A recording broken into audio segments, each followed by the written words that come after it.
At that time, the kingdom of heaven will be like 10 virgins who took their lamps and went to meet the bridegroom. 5 of them were foolish, and 5 were wise. The foolish ones took their lamps, but did not take any oil with them. The wise ones, however, took oil in jars along with their lamps. The bridegroom was a long time in coming, and they all became drowsy and fell asleep. At midnight, the cry rang out, Here's the bridegroom, come out to meet him. Then all the virgins who woke up and trimmed their lamps.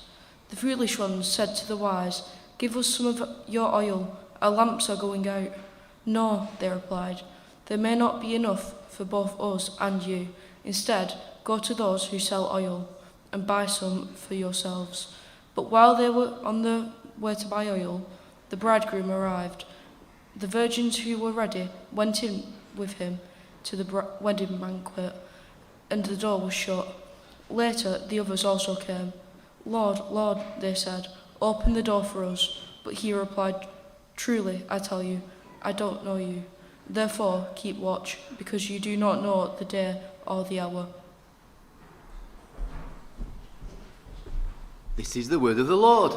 Thanks be to God. Now welcome Elli and Natasha, who are going to speak to us today. Thank you.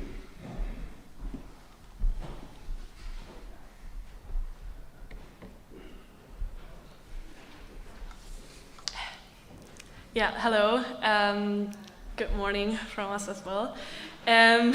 So I'm pretty sure we all know how it is to wait for something.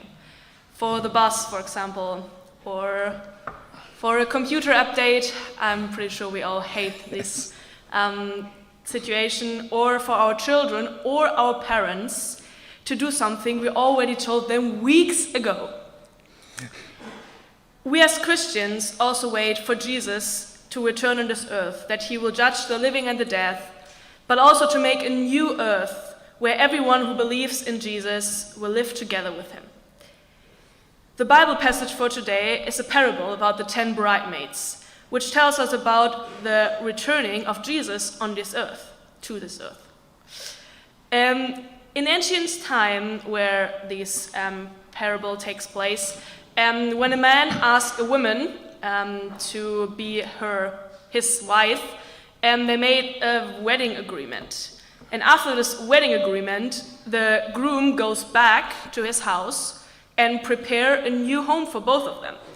So the bride doesn't really know when the groom will come back to her. She has to wait. And also the groom doesn't know when he can come back, because only the father's groom can decide when the groom is allowed to come back. So he decides if this home is well enough prepared and is good enough for both of them. So the same goes for Jesus. Matthew 24, verse 36, tells us, But about that day or hour no one knows, not even the angels in heaven, nor the Son, but only the Father. Also, usually the groom came back at night, at a really unexpected time. That's why the bridesmaids in the story has to have the oil lamps, because usually he comes at night. So the bride and the bridesmaids always have to be prepared for his returning.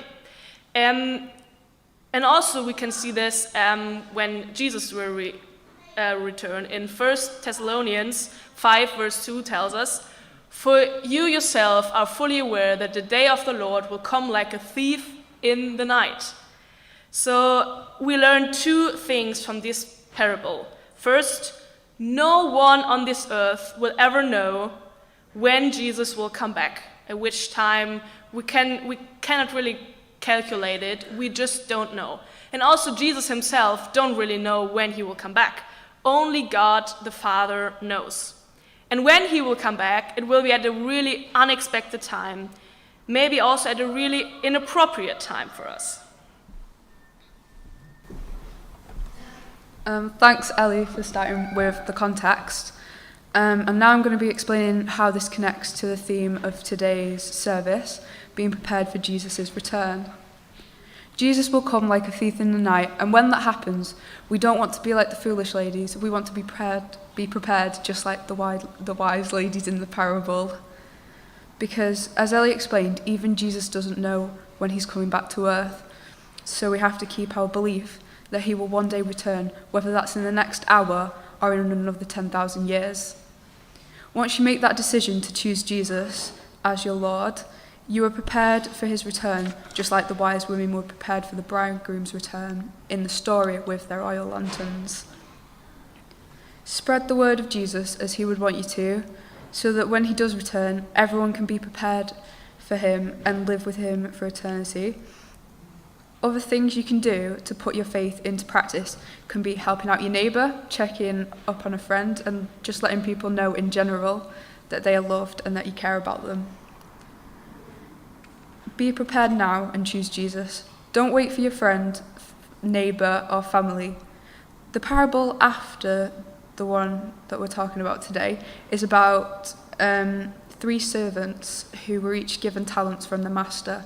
The first one was given 5 talents, the second one was given 2 talents, and the third one was given 1 talent.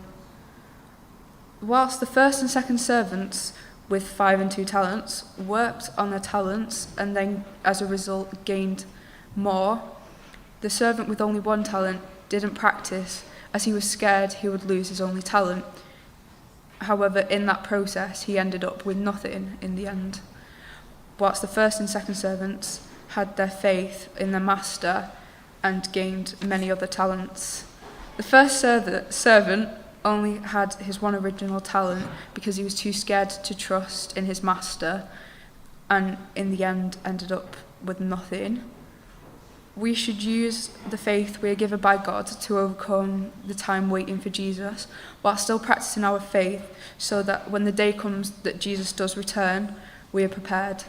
As Christians, we believe that Jesus could return at any minute, day, month, or year. Are you ready for his return?